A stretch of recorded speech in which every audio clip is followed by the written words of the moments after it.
what we wanted to do today with this little bit of time that we do have is just really go over some of the basics of being a referee out there and the way we're supposed to say things, the way we should look and things like that.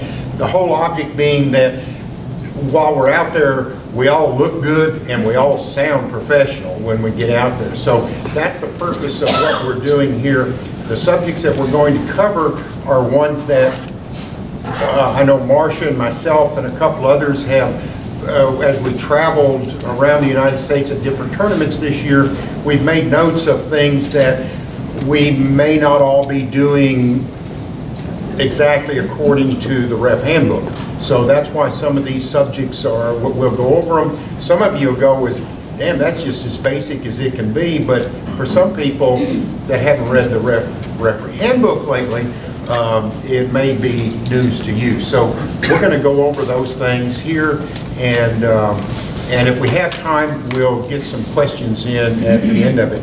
And someone tell us when it's 12:35 because we have to quit at that time, please. Okay, with that said, Okay. you Marcia, come on up. All right.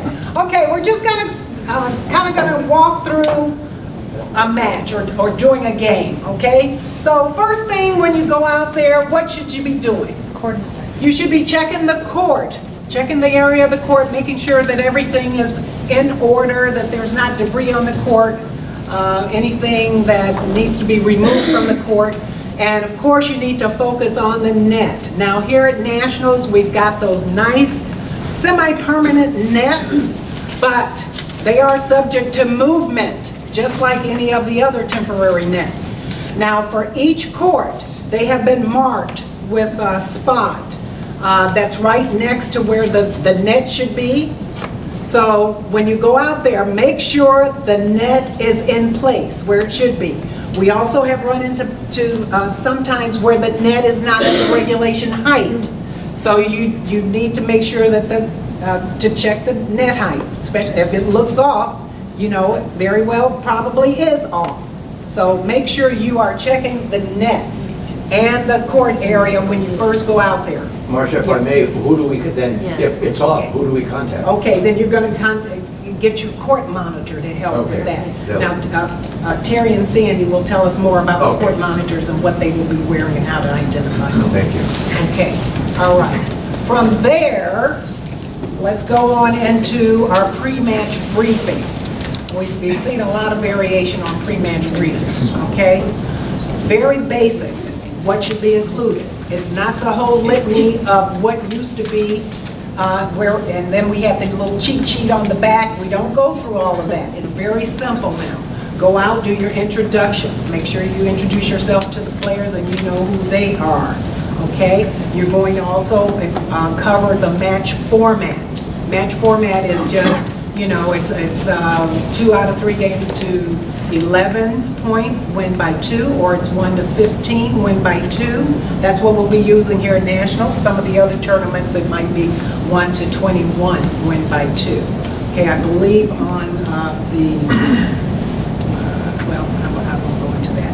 Okay, this is what's required. Okay, okay, you want to identify your starting servers. And again, that's the terminology you should be using, starting servers. Those are the people who will be serving first for their team in each game, okay? Starting server has to wear a specific, well, I got one in my bag, but whatever the band, okay? We've got the band, I've got a band back there. Here it is. You got the one. Okay, this is what we'll be using for this Nationals. Oh, nice. Okay, nice big wide red band with the FILA symbol. This is FILA, okay? They need to wear this band. This is the official band, okay? It's not that they get to wear their other red band. This is the one they need to have on. And if they want to put it on their shoes? It needs to be where it's visible. Okay. Okay, that you can see it, the other team can see it, the spectators are supposed to be able to see it as well. All right? if their partner has a red wristband, Yes. we need to ask them to remove that. That is I just want to correct. make sure. Everybody heard that? Okay? Because I have players that do that. If the partner has on a red band like this, they need to remove it because you don't want confusion about who is the starting server. All right? Okay, so now, we get into first choice, okay, or the coin toss. Before you get out to the court, you want to check the back of your score sheet to make sure the 1 or 2 is there. If it's not there, then what do? Write it on there, okay? All right, so once you do the first choice, the 1 or 2, whichever team wins that first choice, they've got 4 choices, right? Yep. Serve, receive, side, or defer. All right? And then whatever they don't choose goes to the other team. With the exception of defer. Yeah, defer does not go to the other team. Once the first choice team doesn't defer, uses it or doesn't, it's off the table, okay? So, all right, I don't need to go into, if they choose to serve, then the other team gets choice of side. If they choose to receive, the other team gets choice of side. If they choose side, then the other team gets choice of serve or receive. Okay. All right. We need to check paddles. Where's Bob? Bob's going to come up and show us what we need to be doing, ought to be doing while checking paddles. Unlike Byron, I do whatever Marcia tells me to do. You gotta hold on to it. Okay. So Marcia wanted me to go over There you go. a routine that I did at a ref clinic for huntsmen. So I'm sure you all know this, but I'll go over it. So when you're doing this with a paddle, make sure you do it this way. If you've got a pencil or your score sheet or something in your hand, drop it, stick it in an armpit, something like that. I've seen some people actually do knuckles on one side and then the other side. Both sides with both hands, but you're not just feeling for texture. But while we're on the subject of texture, make sure you realize that the rule book does allow, amazingly, dents, chips, and worn down to the bottom layer. Those are okay according to the rule book, but you should be aware of those, all right? And you're also looking for if someone like, who's the maker that has an application just above the handle. Yeah, right, a gauge. So, that's okay, but you're feeling for things like that. And look at both sides as well. Look for the USAPA approved, that'll be on more and more paddles, but not all. We're supposed to ask the player, do you know that your paddle is approved? Yes. Okay, if the answer is no, then you've got to either know, or if you have to, check the approved paddle list. I know a lot of you carry that list on your phone, on your smartphone. Make sure you have the updated version. Will the monitors have that information with them? The court monitors? Not the monitors, we will have it at the referee desk, Okay. as well as the head referee will have it. But as you know, here, there's a long way, it's a long way to the referee desk. Way away. And they did not provide segways or scooters, so. Jim? It's the player's responsibility to have a USAPA approved paddle. Correct. Right, it's not our responsibility. It's our responsibility to check and make sure that it is. But the onus is on them. The onus is on them, Yeah, right, it's on them. right. But if That's we why don't- we asked. That's why we asked. That's why we asked. Okay. Yes.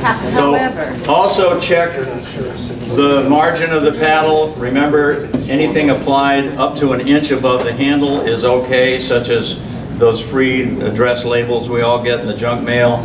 Around the side, it's a ½ inch in. It's not a bad idea to figure out those measurements on your fingers. If there's any question, you can do a quick check that way, okay? So those are the things that you're looking for to make sure you've checked all of it. So it's not just a matter of checking a quick check of the surface like that. There are those other details to look at. What did I forget? Make and manufacture.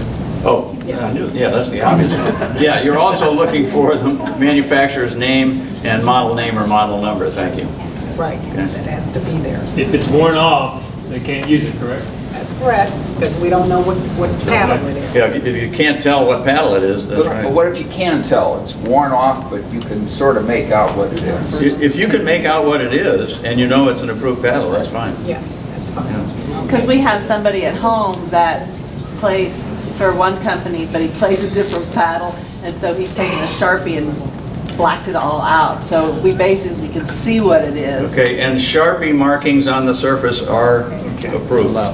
They're okay. That's an odd way of doing it, but yeah. Yeah. Yes. And again, those manufacturer's labels are okay with the manufacturer information on it. There are a number of companies that use those besides Engage. We've got Electrum is one. Some of the ProLite paddles are like that as well. Okay? So, in addition now, on our pre-match briefing, you would be going over court hindrances and approved rule modifications. For this particular tournament, the national tournament here, those nets have the feet out that are in the out of bounds area. This year, it's going to be okay for the players to step on those feet. Okay, because they're flat. They're all flat. Last year, there was one that was actually raised up a bit. But this year, they're going to allow the players to step on that without any penalty. Well, those are out of bounds. If they step on that, the net moves, and it moves the net. But it's not part of their net house, it's okay for that. I'm going to leave that for, yes, I'm going to let the Sandy and Terry answer that, so that all the referees can hear that answer. All right. In addition, this pre-match briefing, we should be covering the line calling responsibilities with the players, the fact that you're looking for service faults and faults in the non-volley zone. They're calling all of the other lines on their side of the court. You remind them to make their calls loud and clear for you. Okay? We are reminding them that we are responsible for those. I thought that was all part of it. I know, we had kind of cut it out. It is in the rules that we're supposed to be doing that. But of course, as you go through the day, they've heard that many, many times. You can just, just remind them that they need to make their calls loud and clear. Yes, absolutely. And of course, when you get to gold medal matches with line judges, you will go over the line calling responsibilities in all cases. All right, and then you're going to ask them. Of course, they've gotten their player instructions ahead of time. They should have read all of that. Okay, so you ask them, do they have any questions about the player instructions? Do they have any questions about rules? So if there's something else that they don't understand, they need more information about, it's on them to ask you. Okay, we don't go into, what's the common thing we hear? Don't start your service motion before I start, I call the score. You give a minute for timeout. You don't get you get a minute for timeout, you got 2 timeouts per team. That is not included as part of the pre-match briefing. Okay, it's just short and simple, that part that I covered. Okay, Gail, help us with, I have a question. Yeah.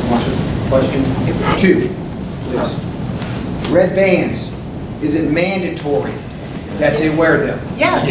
Okay?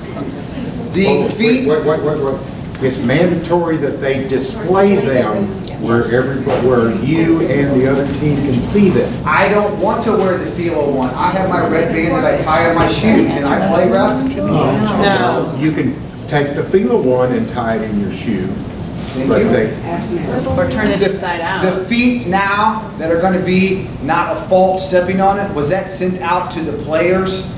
Yes. That they read? No. No, that was not on The out of bounds, so now the feet not going to be, was that sent out to the players to That was read? not, I can tell you, it's not on the player stuff. No? Not on the pre-match. Thank you. All right. So I have the piece of confirming players' identities before the game starts. So when the game is ready to start, the starting player or the starting team selects the ball that will be used during the game. And before you actually call the score and time in, you should always confirm who's standing on what side of the court. Even if you think you know the players, I think I've got Mike and Joe standing on this side of the court, serving to John and Bob on this side. It's an excellent best practice and can keep you out of trouble. And that's the piece I have. Questions about that?